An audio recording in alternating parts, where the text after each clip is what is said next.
আমি শ্রদ্ধেয় প্রধানমন্ত্রীকে বলতে চাই, এই এলাকা আপনার নিজের এলাকা। আপনার মা আমাদের 3 বারের প্রধানমন্ত্রী যে কাজ দিয়েছে আমাকে, সেই কাজ সেই ঢাকা 4 এবং 5-এ আমি উন্নয়ন করেছি। আজকে শুধু তার কাছে আমি অনেক কৃতজ্ঞ ছিলাম। আমি আপনার কাছে অনেক কৃতজ্ঞ ভাইয়া। আমি শুধু একটা কথা বলতে চাই, উনি আমাকে মায়ের মতো আমাকে স্নেহ দিয়েছেন, ভালোবাসা দিয়েছেন, তার জন্যই আমি এই কাজগুলো করতে পেরেছি। আমি তার রুহের মাগফিরাত কামনা করে আমার বক্তব্য আমি শুরু করছি।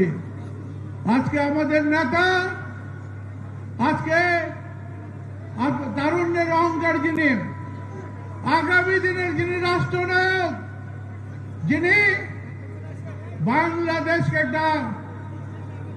বাংলাদেশের একটা নতুন দিগন্ত উন্মোচন করেছেন, সেই নেতা আমাদের চেয়ারম্যান তারেক রহমানকে আমি আজকে আপনাদের সকলের পক্ষ থেকে কৃতজ্ঞতা এবং করতালির মাধ্যমে তাকে অভিনন্দন জানাই।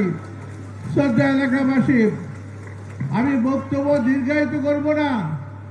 আমাদের যে কিছু সমস্যা আছে, এই সমস্যার 2-1টি কথা বলে আমি আমার বক্তব্য শেষ করব।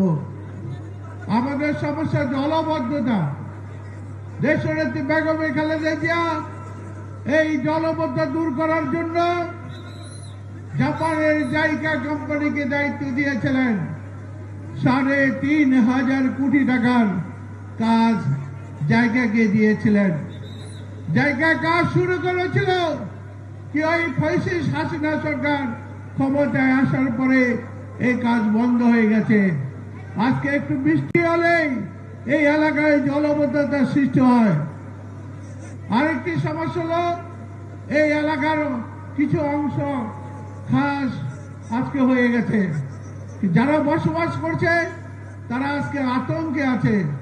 তারা বাড়িঘর করেছে, তারা স্কুল কলেজ করেছে, সবকিছু করেছে। আমি এই এলাকার এই দুনিয়া বিশ্ববিদ্যালয় college, Barnamala school and college, A K school and college, Damra college, Matuail আমাদের আব্দুল লতিফ ভুইয়া কলেজ সহ 14টি কলেজ করেছি, 24টি মাদ্রাসা করেছি। শুধু তাই না, 56টা হাই স্কুল করেছি। এই কাজগুলো সম্ভব হয়েছিল শুধু দেশনেত্রী বেগম খালেদা জিয়ার জন্য।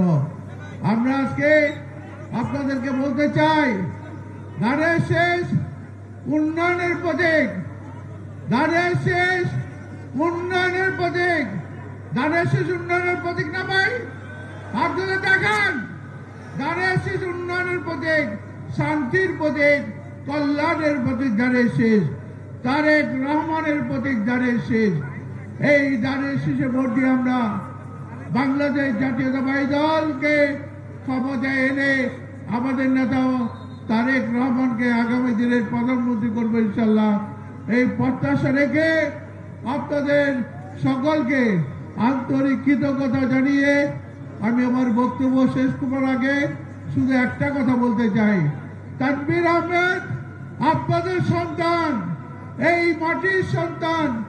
তানভীর আহমেদ রবিনকে আপনারা ধানের শেষে ভোট দিয়ে জয়যুক্ত করবেন তো ইনশাল্লাহ? হাত তুলে দেখান যে আমরা তানভীর আহমেদকে ধানের শেষে ভোট দিয়ে জয়যুক্ত করব। যে পর্যন্ত আমরা রেজাল্ট সিট হাতে না পাবো, সেই পর্যন্ত আমরা কেন্দ্র ছেড়ে আসবো না। এই কথা বলে আপনাদের সার্বিক মঙ্গল কামনা করে, সুস্থ জীবন কামনা করে, আমার নেতার সুস্থ জীবন কামনা করে আমি আমার বক্তব্য শেষ করছি। আল্লাহ হাফেজ। বাংলাদেশ জিন্দাবাদ, বাংলাদেশ জাতীয়তাবাদী দল জিন্দাবাদ। শহীদ জিয়া অমর হোক, দেশনেত্রী বেগম খালেদা জিয়া অমর হোক।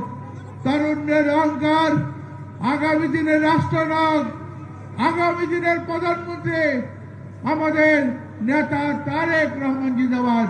এই এলাকার জনগণ জিন্দাবাদ। আসসালামু আলাইকুম ওয়া রাহমাতুল্লাহি ওয়া বারাকাতুহু। ধন্যবাদ। আজকের অনুষ্ঠানের বিশেষ অতিথিকে আমরা এই পর্যায়ে বক্তব্য শুনবো। প্রধান